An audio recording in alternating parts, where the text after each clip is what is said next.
안녕하세요. 지난 시간에 이어서 우리 교재 74페이지 산업과 관련된 부분들 들어가도록 하겠습니다. 지난 시간에 산업분리의 원칙까지 좀 했었죠. 그건 중요하니까 좀 알아두시라고 그랬었고 기억해 두셔야 되고, 두 번째 통계 단위. 자, 산업을 가지고 통계를 낼 때 자, 어떤 걸 가지고 기준을 잡을 것이냐, 이게 통계 단위예요. 그래서 기업체를 갖고 잡을 수도 있지만, 예를 들어서 이런 거죠. A기업이 가라는 지역에도 있고 나라는 지역에도 있고 다라는 지역에도 있다. 그러면 기업 단위로 잡을 수도 있겠지만 요것 단위로도 잡을 수 있다라는 거죠. 그럼 뭐예요? 가라는 지역에 A기업도 있겠지만 B기업도 있고 C기업도 있고 등등등등 해서 가라는 지역의 산업활동은 어떻게 되느냐, 뭐 이렇게 볼 수도 있을 거 아닙니까? 그렇죠? 그렇지 않고 아예 A기업은 어떻게 통계가 되느냐, 산업통계 얼마나 매출을 냈어, 뭐 이렇게 볼 수도 있다라는 거죠. 그래서 도대체 그 기준을 뭘로 볼 것이냐, 통계를 낼 때 이것을 구분하는 겁니다. 그래서 통계 단위란 생산 단위의 활동에 관한 통계를 작성하기 위하여 필요한 정보를 수집 또는 분석할 대상이 되는 관찰 또는 분석 단위를 말한다. 어떤 거를 분석할 것이냐라는 것들을 볼 때 지금 말씀드렸던 것처럼 여러 가지 볼 수 있을 때, 자, 장소로 볼 수도 있어요. 그래서 하나, 그렇죠. 단일 장소. 그 다음에 하나 이상의 장소. 그 다음에 산업활동도 단일 산업일 수도 있고 여러 가지 산업이 함께 하는 수도 있겠죠. 단일 산업. 그렇지 않습니까? 예를 들어서 우리나라의 굴지의 기업이라고 할 수 있는 삼성전자다. 그러면 냉장고만 만드는, TV만 만드는 그런 게 아니잖아요. 그렇죠? 그래서 생활가전 쪽도 있고, 그 다음에 반도체 쪽도 있고, 또 예를 들어서 휴대폰 분야도 있고, 또 뭐 기타 여러 가지 굉장히 많은 분야들을 하고 있다라는 거죠. 그래서 산업, 그것 나름대로의 또 산업을 갖고 있단 말이에요. 그래서 뭐 반도체 산업도 따로, 그 다음에 백색 가전 쪽도 따로 등등등 이러다 보니까 하나의 산업으로 넣을 수가 없잖아요. 산업활동 이러다 보니까 단일 산업으로 있는 회사도 있겠지만 그 회사에서 딱 하나의 제품만 주력으로 생산하는 기업도 있겠지만 몇 가지의 산업활동에 속하는 물건을 만드는 그러한 기업도 있을 수 있다라는 거죠. 그랬을 때 단일 산업활동 혹은 하나 이상의 산업일 때는 어떻게 할 것이냐. 그래서 단일 산업이면서 단일 장소에 이루어지는 것을 주로 사업체 단위라고 표현해요. 사업체 단위.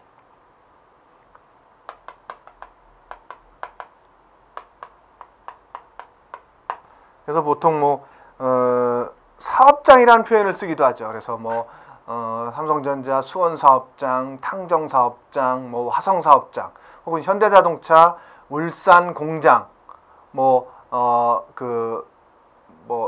광주 공장, 혹은 이런 식의 공장이라는 개념도 쓰고, 사업장이라는 개념도 쓰고, 이런 것들이 다 사업체 단위로 볼 수 있는 거예요. 사업체 단위. 예. 그 다음에 단일 지역이면서 여러 가지 산업 활동을 하는 거, 지역 단위죠. 지역 단위. 네.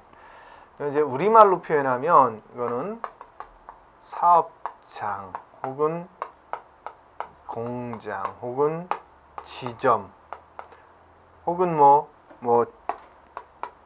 지역 본부 이런 식의 표현을 쓸 수 있는 것들이 다 사업체 단위라고 본다면, 지역 단위는 우리 뭐로 보면 그런 거죠. 공단 이런 식의 표현을 쓸 수 있는 게 지역 단위인 거죠. 그 다음에 단일 산업이면서 여러 가지의 장소에서 이루어지는 경우 있죠. 그래서 자동차 산업인데 단일 산업이잖아요. 근데 공장은 여러 개인 거죠. 예를 들어서 울산 공장이니 광주 공장이니 등등등등 있다면 그렇게 볼 수 있다라는 거죠. 그러면 그걸 활동 유형 단위라고 표현한다.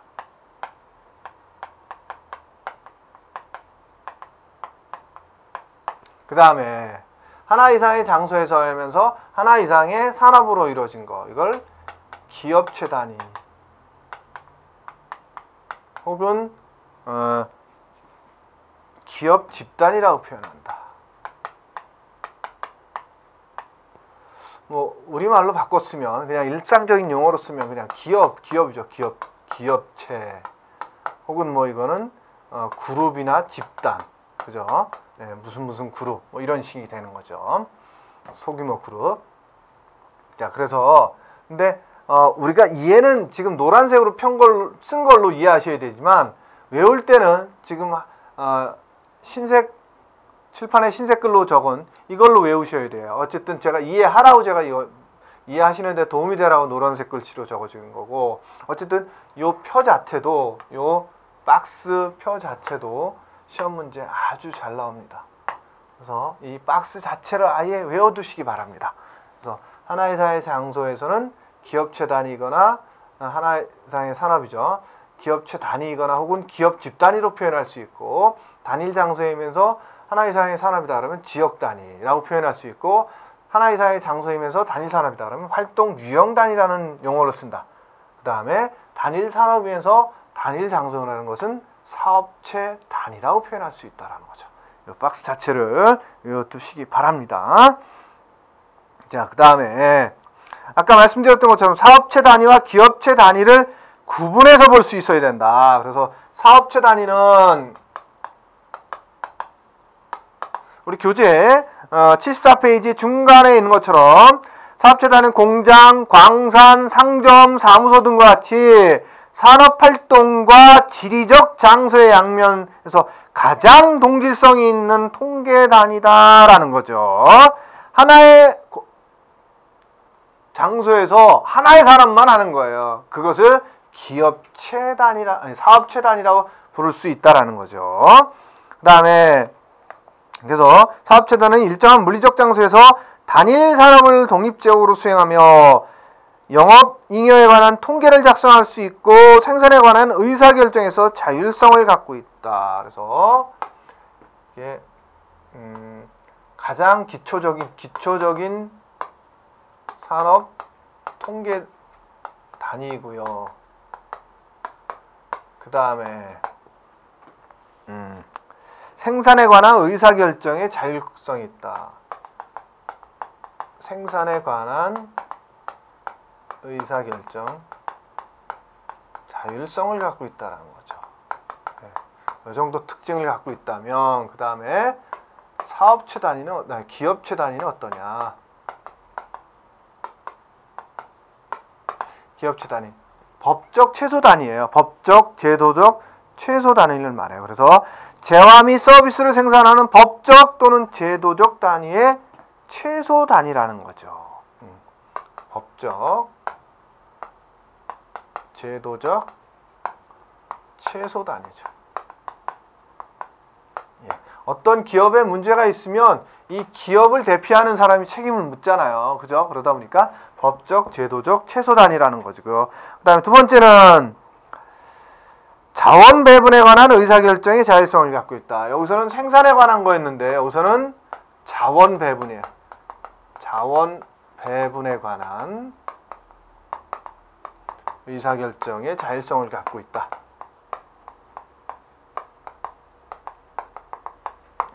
이렇게 특징 두 가지씩만 좀 기억해 두시기 바랍니다. 네. 그 다음에 다음은 통계 단위의 산업 결정이에요. 그래서 통계 단위의 산업을 결정하는 거. 통계를 낼 때 그러면 이런 어떤 산업, 이런 단위 산업일 때 하나 이상의 산업, 그러면 몇 개로 나눠질 거냐, 뭐 이런 식의 구분할 때는 어떻게 가야 되느냐 이거죠. 그래서 첫 번째는 생산 단위 활동 형태로 본다. 그래서 어떠한 생산 활동을 주로 하느냐. 그래서 생산 단위 산업 활동은 일반적으로 주된 산업 활동. 그래서 생산 단위 활동 형태.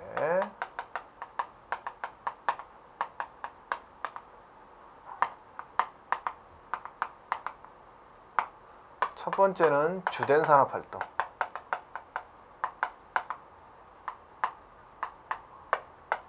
두 번째는 부차적 산업활동. 세 번째는 보조적 산업활동이라 볼 수 있다는 거죠. 예를 들어서 기아 자동차다. 그럼 이 회사의 주된 산업활동은 뭐예요? 자동차를 만드는 거잖아요. 그죠? 예. 그 다음에 뭐 부차적으로 하는 게 있다. 기아 자동차인데 뭐 다른 거 하는 게 있다. 그러면 그게 부차적이겠죠. 그 다음에 보조적 활동은 뭐냐면 주된 산업활동이나 부차적 산업활동을 진짜 보조하기 위해서 되어 있는 거라서 회계라든가 물류라든가 혹은 창고라든가 혹은 AS라든가 이렇게 주된 산업활동이나 부차적 산업활동을 보조하기 위해서 필요한 것들을 보조적 활동이라고 표현할 수 있어요.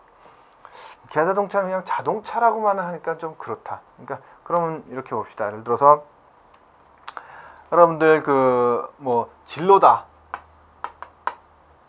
그럼 진로는 소주도 있고 맥주도 있겠죠. 여러분들 어떻게 줄까요? 진로하면 그래도 일단 사람들이 소주를 좀 많이 생각하지 않나요? 그러면 소주 만드는 것이 주된 산업활동이고 맥주가 부차적 산업활동이 되겠죠. 네. 그 다음에 그런 어떤 회계라든가 물류라든가 창고라든가 AS 이런 것들이 보조적 산업활동에 속하는 것들이라고 생각하시면 될 것 같습니다. 예.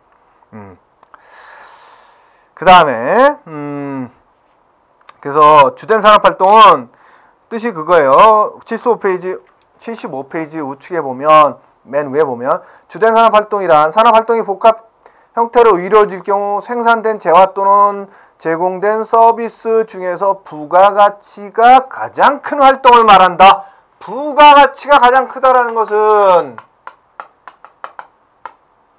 소위 말하면 가장 이윤이 많이 나는 활동은 뭐냐 이렇게 얘기할 수 있다는 거야. 부가가치라는 것은 결국은 무언가 이윤을 많이 만들어내는 것을 부가가치 활동이라고 표현할 수 있어요. 그렇기 때문에 마진을 많이 남기는 활동이 부가가치가 큰 활동인 거죠.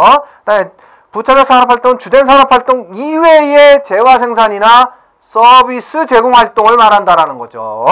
그래서 부차적인 거예요. 말 그대로 부차적.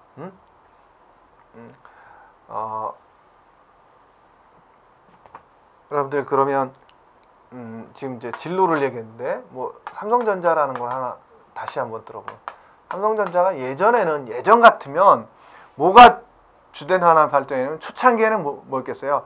예, TV, 냉장고 이런 백색 가전 쪽 가전 제조업 쪽이 아마 제일 주된 거였을 거예요. 그러다가 어느 쪽으로 옮겨왔나요? 그죠?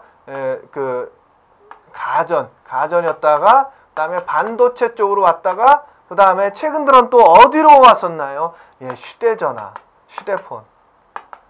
그러다가 아마 지금은 다시 반도체 쪽으로 옮겨가는 것 같기도 하고 하여튼 그렇습니다. 그러면 어쨌든 이 몇 가지 이 분야가 있는데 삼성전자가 아직도 여기서 가장 많은 마진을 남기고 있다. 그러면 이 회사는 이게 주된 산업활동이에요. 이런 것들은 나머지는 부차적 산업활동이라고 표현할 수 있다는 거죠. 이해되시죠? 예.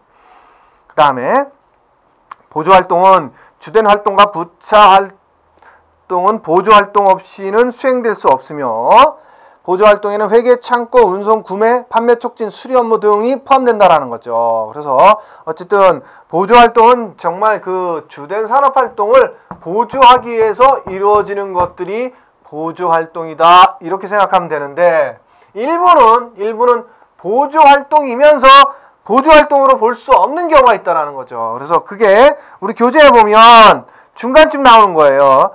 그래서 다음과 같은 활동 단위는 보조 단위로 모아서는 안 되며 별개의 사업체로 간주하여 그 자체 활동에 따라 분류되어야 한다. 그래서 보조 활동이 아닌 별개 활동으로 인정돼야 되는 경우.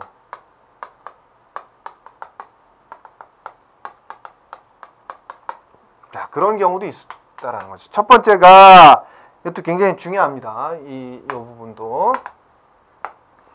첫 번째는 고정자산 형성의 일부인 재화를 생산할 때, 고정자산 일부인 재화를 생산할 때. 자, 아까 제가 삼성전자를 말씀드렸는데, 하여튼 삼성전자 계속 가보죠. 그럼 삼성전자가 뭐에 제조업체잖아요. 제조업, 주로 제조업, 뭐 반도체 산업, 무슨 뭐 그 가전 산업, 뭐 이런 것들이잖아요. 그죠? 그 다음에 뭐 휴대폰 제조업 이런 것들이잖아요. 그 주로 만드는 것들이. 근데 여기서 공장을 증설한다. 그러면 이걸 건설업체에 줘야 되는데 건설업체에 주지 않고 삼성전자가 워낙 공장을 많이 짓다 보니까 이제는 TF팀을 구성해서 자기네가 지어도 될 것 같아. 워낙 공장을 많이 지어본 노하우가 있다 보니까. 그래서 여기서 그냥 TF팀을 구성했어. 그래서 그냥 건설업체 너는 요거 해줘라. 와서 A건설사, B건설사 너는 여기서 요까지만 만들어.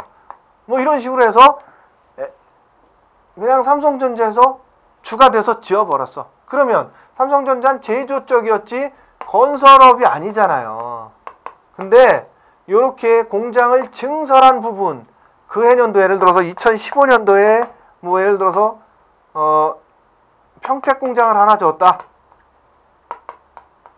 그러면 이 평택 공장에서 만든 것만큼은 따로 봐줘야 된다는 거예요. 그게 고정자산 일부인 재화를 생산할 때, 예? 고정자산. 그러니까 어쨌든 그러면 삼성전자는 이러한 산업도 있지만 플러스 요것만큼은 건설업으로 하나 더 묶어주라는 거죠. 그 해년도에는. 이해되십니까? 그거는 보조활동이지만 보조가 아니라 별개로 봐줘야 된다는 거예요. 요거만큼은. 그게 요 말이고요. 두 번째는 모 생산 단위에서 사용되는 재화나 서비스를 보조적으로 생산하더라도 그 생산되는 재화나 서비스의 대부분을 다른 사업체에 판매하는 경우. 예. 모 생산 단위에 필요해서 만든 거지만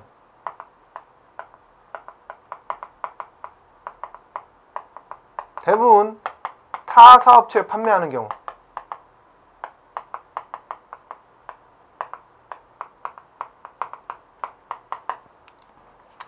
자, 제가 아까 그 진로 얘기한 적이 있어서 진로. 자, 그럼 진로를 냅니다.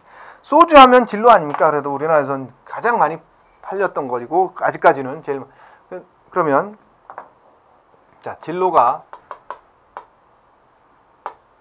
뭐 해서요? 주류주예요. 주류 제조업이잖아요. 근데 진로에서 주류를 판매하기 위해서 그냥 술을 그냥 손에다 야 와라 한 놓큼씩 주면서 팝니까? 아니잖아요. 그럼 어떻게 팔아요? 병에다 담아서 판다라는 거예요. 병에다.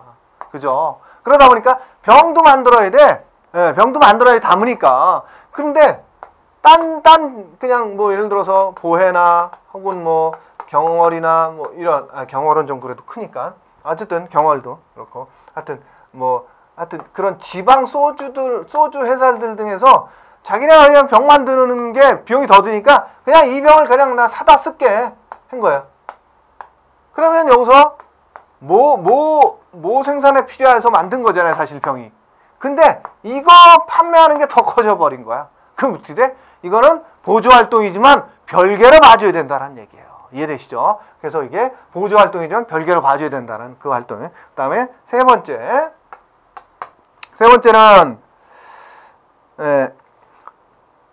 모 생산 단위가 생산하는 생산품의 구성 부품이 되는 재화를 생산하는 경우에서 얘가 나와 있죠. 모 생산 단위의 생산품을 포장하기 위한 캔, 상자 및 유사 제품을 생산하는 경우가 여기에 해당할 수 있다라는 거죠. 뭐 예를 들어서 이런 거죠. 모 생산 단위의 구성 부품이 되는 걸 생산해냈을 때는 자, 뭐 예를 들어서 자동차 회사에서 뭐 타이어도 만들었다. 타이어 껴야 되니까. 그런데 타이어 사오지 않고 타이어를 만들어가지고 그냥 했다면 자동차 산업이면서 타이어 제조업을 요만큼 자기가 만든 것만큼은 좀 따로 별개 활동으로 좀 봐주라는 거예요. 그래서 예를 들어서 기아차다 그러면 기아차가 자동차 산업이지만 요거 타이어 생산한 것만큼은 타이어 뭐 제조업으로 하나 요만큼을 통계를 잡아주라는 거죠. 별개로. 이해되십니까? 그 다음에 마지막으로 R&D 활동. 네. Research and Development. 그래서 연구개발 활동은 그 활동 자체로서 별개의 산업활동으로 봐주라는 거예요. 그래서 R&D 활동은 그냥 그 모 생산 단위가 아니라 R&D 활동 자체를 전문 과학 및 기술 서비스업으로 넣어주라는 거죠.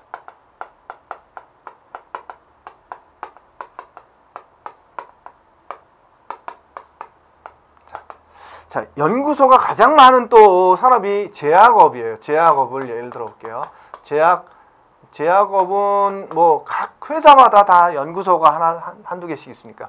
그럼 제약업종에 공장도 있고 또 뭐 영업부서도 있어야 되고요. 그 다음에 관리부서도 있고 어쨌든 또 연구부서도 있다. 연구소. 그러면 여기서 연구하는 거는 이 공장에서 하는 것처럼 제조가 아니잖아요. 그죠? 연구소에서 하는 활동은. 그러니까 이 연구소에서 나오는 부가가치는 별개 활동은 전문 과학 기술 서비스업으로 따로 빼주라는 거예요. 그래서 예를 들어서 뭐 광동제약이다 그러면 광동제약은 제약업인데 제약업 플러스 연구소에서 이루어지는 활동만큼은 그만큼은 뭐로 넣어줘라? 전문 과학 및 기술 서비스업으로 따로 빼서 봐주라는 거예요. 그만큼 통계 잡을 때. 아시겠어요? 예. 이렇게 네 가지 활동은 보조 활동이면서 별개 활동으로 봐줘야 된다. 이런 거예요. 그래서 제가 지금 하나하나 예를 들어서 설명드렸습니다. 요거 중요하니까 좀 꼭 기억하시기 바랍니다. 그 다음에 산업결정 방법. 자, 어떤 회사가 무언가를 만들어내고 있는데 그 회사에서 만드는 건 도대체 무슨 산업이야? 이렇게 결정할 때 어떻게 갈 것이냐 이거죠. 첫 번째가 생산 단위의 산업활동은 그 생산 단위가 수행하는 주된 산업활동. 그래서 그 회사가 주로 하고 있는 주된 산업활동에 의해서 첫 번째는 결정해줘라라는 거죠. 자, 그래서 산업결정 방법.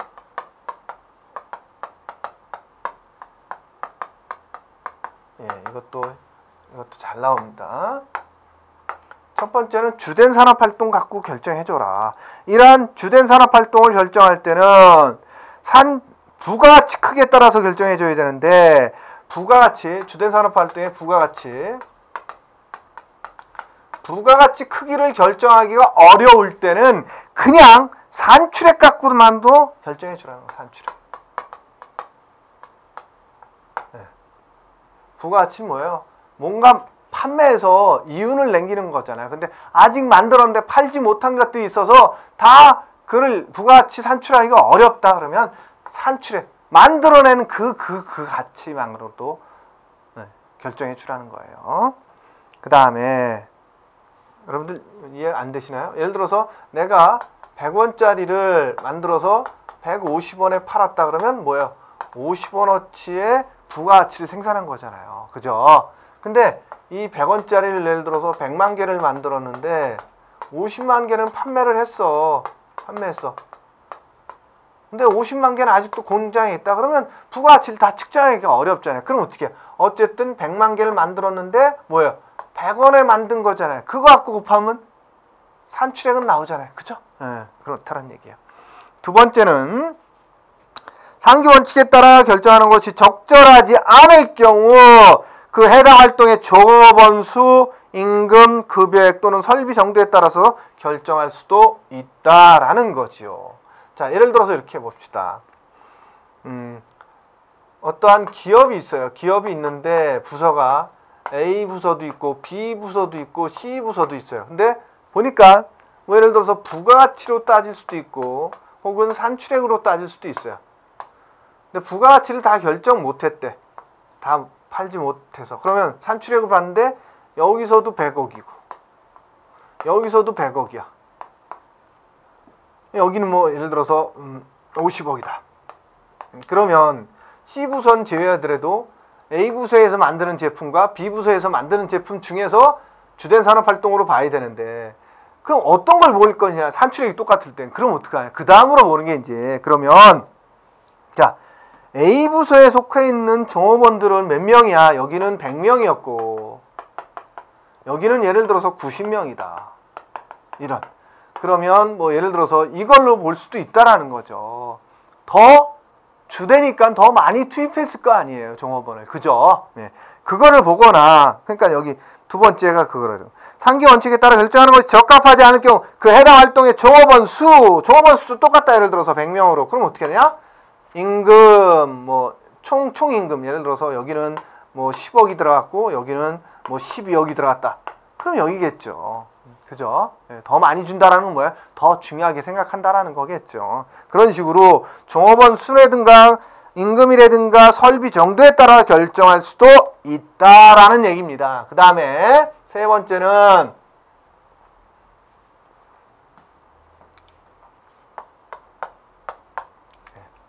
이걸 1번 갖고 어려울 때는 종업원 수, 급여 혹은 설비 정도 갖고도 구분해 볼 수 있다라는 거고, 세 번째는 계절에 따라 정기적으로 달리할 때 계절별 생산품이 다를 때 다르다. 그러면 어느 시점에서 할 거냐 이거죠. 그래서 그러면 조사 시점이 아니라 조사 대상 기간 갖고 와야 되겠다는 거예요. 자, 이게 무슨 얘기냐면, 자, 어떤 기업이 여름에는 호빵을 만들고 겨울에는 빙과를 만드는 회사가 있다. 이게 반대 아닌가요? 이렇게는 사실 한 계절 먼저 만들어 팔 거 아닙니까? 그죠? 예, 그러다 보니까 이렇게 봅시다. 그래서 여름에 호빵을 만들어서 겨울에 팔고 겨울에 빙과류를 만들어서 아이스크림 만들어서 여름에 파는 거죠. 그런데 이제 4월 1일 날 조사를 갔어요. 이 기업체. 그러면 이 기업체에서 뭘 만들고 있을까요? 4월은 어정쩡한가요? 2월로 봅시다. 2월 1일 날 조사를 갔어요. 그러면 겨울이니까 빙과를 만들고 있었을 거 아니에요. 그죠? 그러면 이 기업이 빙과 제조업체로 할 수 있느냐? 그건 아니다라는 거죠. 조사 시점이 중요한 게 아니라 어떤 게 중요한 거다? 조사 대상 기간이 중요한 거다. 그러면 내가 예를 들어서 2015년 2월 1일에 갔지만 이 회사는 왜 갔냐면 2014년도를 조사하기 위해서 간 거예요. 그럼 2014년도를 봤더니 호빵에서는 부가가치가 100억이 나왔고 빙과에서는 90억이 나왔다. 그럼 이 회사의 산업은 뭐냐? 주된 산업은 호빵 제조업이 된다라는 거예요. 아시겠습니까?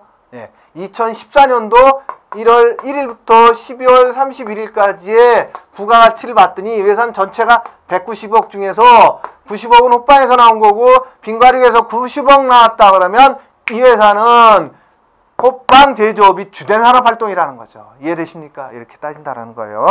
그 다음에 휴업 중 또는 자산을 청산 중인 사업체의 산업은 영업 중 또는 청산을 시작하기 전에 산업활동에서 결정하며 설립 중인 사업체는 개시하는 산업활동에 따라 결정한다. 당연한 얘기입니다. 이게 무슨 얘기냐면, 자, 휴업 중일 때, 회사에 가봤던 휴업 중일 때, 그럼 휴업 중일 때는 아무것도 만들고 있지 않은데 뭘 갖고 조사할 거냐죠. 그러면 취업하기 전 영업 중일 때 뭘 하고 있었어? 니넨 뭘 영업하는 회사였어? 그죠? 이걸 갖고 따지겠다라는 거고요. 그 다음에 청산 중이다. 청산 중이라는 게 뭔지 아세요, 여러분들? 회사가 문을 닫고 있다라는 거예요. 여러분들 구멍가게 문을 닫아도 며칠 걸릴 수 있어요. 그러면 회사가 문 닫는데 훨씬 더 오래 걸리겠죠. 뭐 예를 들어서 심하게는 한두 달 걸릴 수도 있을 거고, 어쨌든 뭐 부채 다 갚고 뭐 채권 다 정리하고 직원들 내보내고 등등등 하려면 굉장히 오래 걸릴 수도 있겠죠. 그런 기간이 청산 중이에요. 청산 중학교 이런 게 아니고, 청산 중일 때는 뭐예요? 청산 전에 그럼 정상적으로 영업했을 때, 회사 운영했을 때는 뭘 만들었던 회사냐 이거죠. 그래서 청산 전의 활동으로 보겠다라는 거죠. 그래서 청산 전. 그 다음에 설립 중인 업체가 있다. 가보니까 이제 설립 중에 있어. 뭐 사업자 등록증 내고 내일은 뭐 법인 등기부 등본 내야 되고 뭐 모레 가서 또 사무실 뭐 이러고 있다는 거죠. 그러면 그 회사에 가서 야 니네 사람 뭐냐 이렇게 물어보는데 아무것도 지금 맞는 게 없어요. 그럼 어떻게 해? 설립 중인 업체는 산업활동을 개시한 거에 따라 결정했다는 거예요. 응? 활동 개시한 거에 따라서 나중에 와서 다시 봐야 되겠죠. 뭐 하는지를. 그죠? 그렇게 해서 결정해야 된다는 거죠. 그 다음에 마지막으로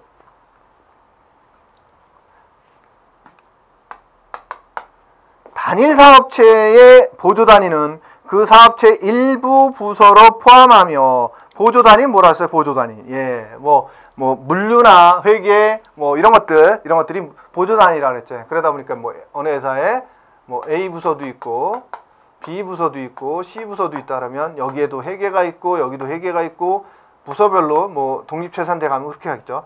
그러면 요거는 요 부서에 그냥 포함될 수 있다라는 거죠. 그래서 단일 사업체의 보조 단위는 그 사업체의 일부 부서로 포함하며 여러 사업체를 관리하는 중앙 보조 단위. 자, 이렇게 있는데 본사라는 게 있어요. 이 A 부서의 뭐 부서와 공장은 예를 들어서 뭐 광주에 있고 B는 뭐 부산에 있고 C는 뭐 예를 들어서 강릉에 있고 뭐 이렇다 이거죠. 그러면 이걸 다 어쨌든 공장도 그렇게 공장에 따라서 부서가 있다. 근데 본사는 예를 들어 서울에 있다. 그럴 수 있잖아요. 그랬을 때 여러 사업체를 관리하는 중앙보조 단위는 별개 사업체로 처리한다라는 거죠. 이게 뭐냐면 예를 들어서 이 회사가 뭐 기아차로 봅시다. 기아차 공장마다 다 있어요. 그리고 공장마다 예를 들어서 주력 상품이라는 게 다 있죠. 어떤 공장은 뭐 아반떼일, 프라이드일 거고, 어느 공장에서는 뭐 K3일 거고, 어느 공장에서는 뭐 K9이고, 뭐 이런 식의 주력이 있겠죠. 거기마다. 근데 본사는 어디 있어요? 양재에 있는데, 양재. 근데 양재에서는 뭐예요? 자동차를 이 기아 자동차 자체가 자동차 산업이지만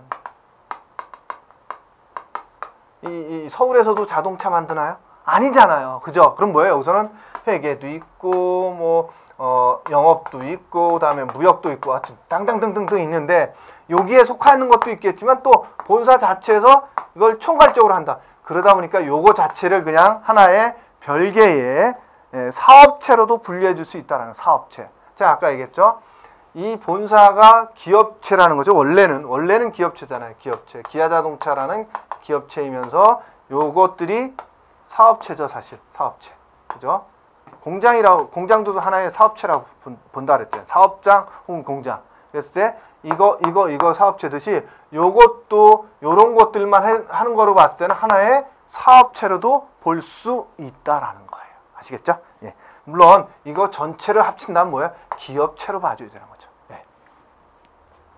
그 다음에 산업분리의 적용 원칙입니다. 예, 우리가 산업을 분류할 때 어떤 식의 원칙들이 있느냐. 첫 번째, 생산 단위는 산출물뿐만 아니라 투입물과 생산 공정 등을 함께 고려하여 그들의 활동에 가장 적합한 항목에 분류해줘야 된다는 거죠. 그래서 아까 처음에 했었죠. 우리 그 산업 분류할 때 산업 분류는 첫 번째가 산출물의 특성에 따라 혹은 투입물의 특성에 따라 혹은 그들의 생산 활동의 어떤 일반적인 분류에서 한다 그랬잖아요. 그래서 산출물이든 투입물이든 생산 공정이든 어쨌든 그 회사가 만들어내는 거에 대한 가장 정확하게 설명해 줄 수 있는 걸로 산업을 분류해 주라는 거죠. 두 번째, 복합 단위, 활동 단위는 우선적으로 최상급 분류 단계, 대분류. 예, 두 번째는 그거예요. 예를 들어서 아까 말씀드렸던 것처럼 뭐 삼성전자가 TV도 만들고 냉장고도 만들고 핸드폰도 만들고 스마트폰이죠. 스마트폰도 만들고 그 다음에 반도체도 만들고 등등등등등 만든다라는 거죠. 여러 가지 복합체를 만들잖아요. 그러면 이 기업에서는 어쨌든 만드는 거, 제조라는 거에 대해서는 좀 하나에 크게 묶을 수 있죠. 그래서 여기서 맞죠. 두 번째, 복합적인 활동자는 우선적으로 최상급 분류 단위, 대분류부터 먼저라.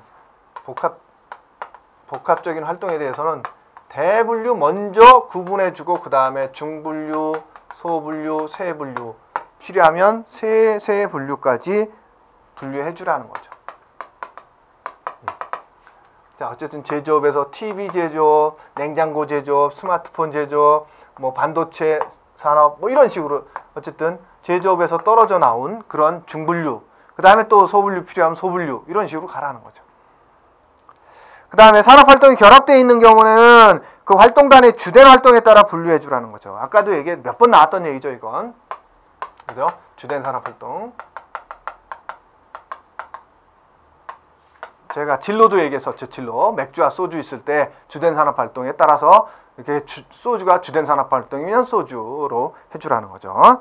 그 다음에 수수료 또는 계약에 의해서 활동을 수행하는 단위는 자기 계정과 자기 책임하에서 생산하는 단위와 동일 항목에 분류되어야 한다. 그래서 예를 들어서 내가 누군가에게 일을 시키면서 수수료 주는 거다 그랬을 때 그 수수료를 받고 활동하는 그 상대방의 입장에서는 내가 수수료를 받고 하는 거지만 내가 하는 활동으로 분류해줘야 된다라는 거죠. 그래서 예를 들어서 세무 법인이 있다. 그러면 세무 기장 업무를 대행해 주는 거잖아요. 근데 수수료를 받고 해주는 거죠. 그러면 어쨌든 그 세무법인 입장에서는 뭐예요? 그 기장 활동이 자신들의 주된 산업 활동이 되는 거잖아요. 그죠? 그렇게 잡아주라는 거죠. 그래서 수수료 또는 계약에 의해서 활동을 수행하는 단위는 자기 계정과 자기 책임하에서 생산하는 단위와 동일 항목에 분류되어야 한다. 다음은 자기가 직접 실질적인 생산 활동을 하지 않고 다른 계약업체에 의뢰하여 재화 또는 설비를 자기 계정으로 생산하고 이를 자기 명의로 자기 책임하에 판매하는 단위는 이들 재화나 서비스 자체를 직접 생산하는 단위와 동일한 산업으로 분류한다. 5번 같은 경우는 예를 들어서 애플을 생각해 봅시다. 애플에서 아이폰을 아예 안 만들죠. 그죠? 근데 애플이 그러면 제조업체가 아니냐? 제조업체죠. 아이폰 제조업체잖아요. 그죠? 근데 자기네들이 직접 안 만들어요. 누구한테 줘요? 주로 이제 중국에 있는 폭스콘이라는 공장에서 만들어 오죠. 아이폰이 사실 중국제죠. 중국산. 그죠? 어쨌든 그렇게 자기가 직접 실질적인 생산 활동을 하지 않고 다른 계약업체에 의뢰하여 재화 또는 설비를 자기 계정으로 생산하게 하고 이를 자기 명의로 자기 책임하게 판매하는 단위는 재화나 서비스를 자체 직접 생산하는 단위와 직업이 아니고 직접이네요. 예, 오답니다. 직접입니다. 직접 생산하는 단위와 동일한 산업으로 분류한다. 제조업의 경우 그 제품의 고안에 중요한 역할을 하고 자기 계정으로 재료를 제공해야 된다. 예, 애플에서 팍스콘에 다 원료 같은 것도 주고 디자인도 고안해서 다 우선 만들기만 하는 거죠. 그죠? 그런 식으로 한다라는 거죠. 그 다음에 각종 기계 장비 및 용품의 개량 활동, 개조 활동 등등등등등은 보통은 수리업으로 분류한다는 수리업. 그 다음에 수수료 또는 계약에 의해서 사업운송장 내는 철도 차량, 선박, 운송, 항공기의 경상적인 점검이나 보수, 유지 활동은 창고 및 운수 관련 서비스업으로 분류해준다라는 거죠. 그 다음에 고객의 특정 사업장 내에서 건물 및 산업시설의 경상적인 유지관리를 대행하는 경우는 사업시설 유지관리 서비스업으로 분류한다. 예, 건물을 관리해준다, 대신 관리해준다든가 이런 것들이 주로 사업시설 유지 관련 서비스업이죠. 그 다음에 동일 단위에서 제조한 재화의 소매활동은 별개 활동으로 파악하지 않고 제조 활동으로 분류한다. 그렇죠. 삼성전자가 예를 들어서 TV를 제조를 했어요. 근데 제조도 하지만 삼성전자 대리점 있잖아요. 대리점. 직영 대리점. 대리점에서 판매도 하죠. 그죠? 그러면 이 회사는 판매업체냐 제조업체냐 이거죠. 뭐로 봐야 된다? 여기서는 제조업으로 봐야 된다는 거죠. 요건 그냥 만드는 걸 파는 거에 그치는 거잖아요. 그죠? 그러다 보니까 이 만드는 게 더 주력이라는 거죠. 그러다 보니까 그래서 7번이 그 내용이에요. 동일 단위에서 제조한 재화의 소매 활동은 별개 활동으로 파악하지 않고 제조 활동으로 분류되어야 한다. 그 얘기입니다.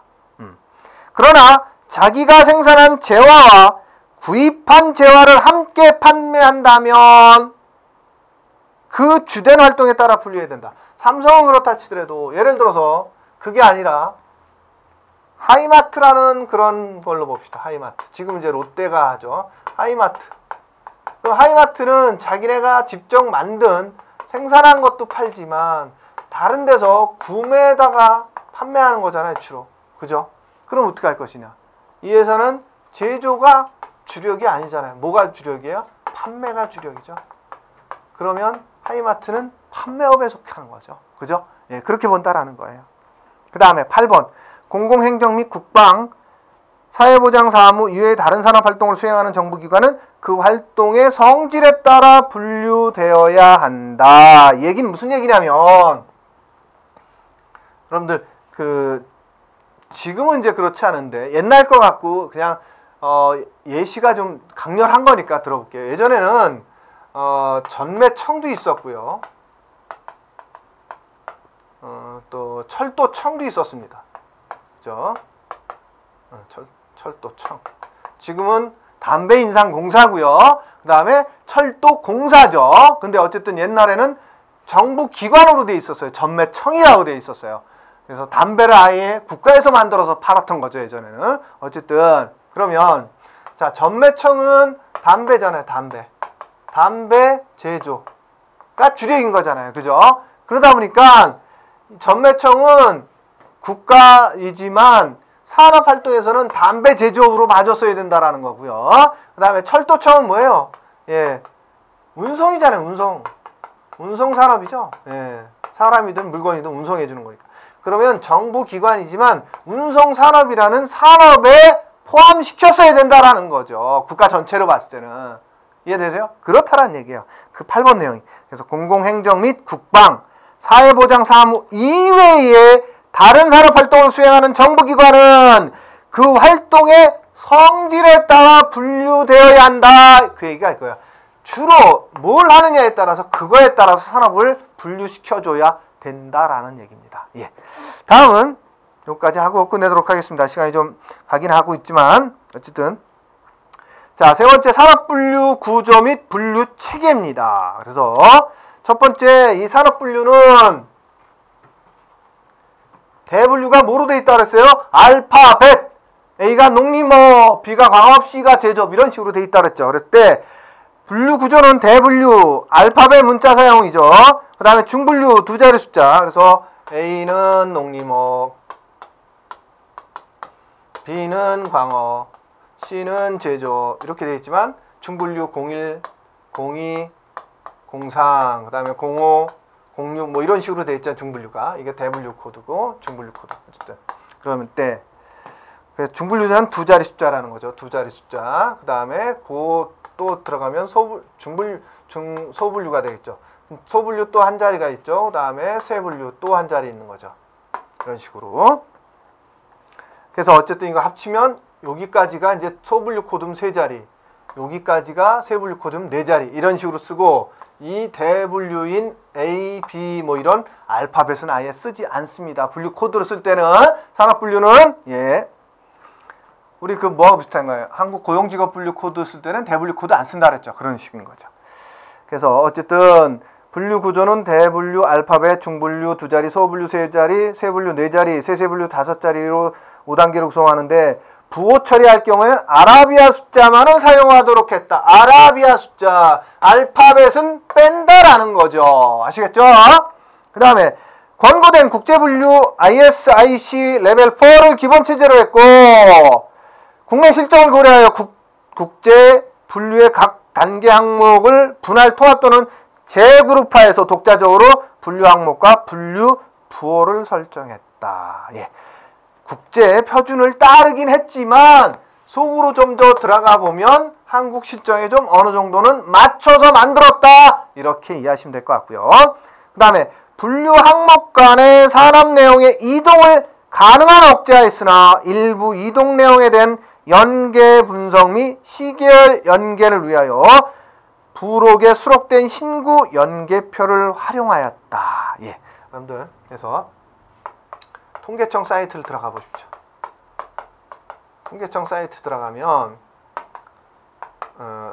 그 표준 지금 정확히 기억이 안 나는데 하여튼 그 통계 그 분류가 있어요. 그래서 한국 표준 직업 분류에 관한 것도 있고요. 한국 표준 산업 분류에 관한 자료들도 있습니다. 여길 보면 이 자료실에 들어가면 다 있어요. 그러면 신구 연계표라는 게 있어요. 그럼 예를 들어서 산업은 9차라 그랬잖아요. 그럼 8차 개정본에서는 뭐가 있었는데 9차 개정본은 어디로 갔다? 예를 들어서 8차에서는 A산업이었는데 9차는 C산업으로 옮겨갔다든가 8차 했을 때는 C산업이었는데 9차에서는 A산업으로 옮겨갔다든가 이렇게 표시해 준 게 신구 연계표예요. 예, 그걸 한번 찾아서 보시도록 하세요. 그 다음에 중분류 번호는 01번부터 99번까지 부여했고 대분류별 중분류 추가 여지를 남겨놓기 위해서 대분류 사이에 번호 여백을 두었다. 제가 이건 말씀드렸죠. 여기서 자 3번까지 하고 4번을 가야 되는데 4번 비워두고 05번부터 또 들어가고 또 뭐 몇 번 비워두고 저 8번까지 돼 있었죠. 09번을 비워두고 10번부터 들어가고 이런 식으로 중간중간에 여백을 뒀다 그랬죠. 그죠? 그 얘기입니다. 그 다음에 소분류 이하 모든 끝자리는 0에서 시작하여 9에서 끝나도록 했고 이거 한국 표준직업분류 코드 쓸 때 뭐랬어요?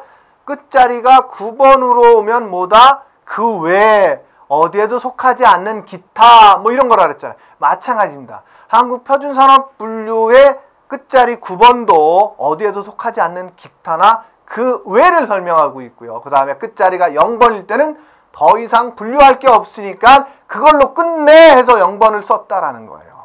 예, 이해하시겠죠? 그래서 여러분들 이걸 분류 코드를 직접 한번 찾아보면서 하는 게 제일 좋은데 제가 여기서 못했는데 여러분들이 직접 통계청 사이트에 들어가시면 그런 한국 표준 직업 분류 그다음에 한국 표준 산업 분류 이것에 대한 자료가 있어요. 자료실에 들어가면 다 있어요. 그래서 여기에 들어가면 총론도 있고 그다음에 뭐 그 코드표 코드 분류에 대한 것도 있고요. 그 다음에 여기 저처럼 신구 연계표라서 신구 연계해서 볼 수 있게끔 이런 식으로 그런 것도 있고 다 있습니다. 그래서 여러분들이 한번 꼭 찾아보시기를 당부드리겠습니다. 여러분들이 백문이 불여일견이라고 아무리 얘기를 들어보는 것보다는 실제로 한번 눈으로 보는 게 훨씬 더 이해가 쉽습니다. 그래서 제가 다음 시간에 한번 진행하기 전에 그것을 잠깐 보여드리도록 하는데 어쨌든 여러분들 오늘 공부 끝내시면 꼭 한번 사이트에 그러니까 통계청 사이트 인터넷 되면 다 들어갈 수 있잖아요. 통계청 사이트에 들어가셔서 찾아보시기를 당부드립니다. 예, 수고 많으셨습니다. 예, 여러분들 다음 시간에 뵙겠습니다.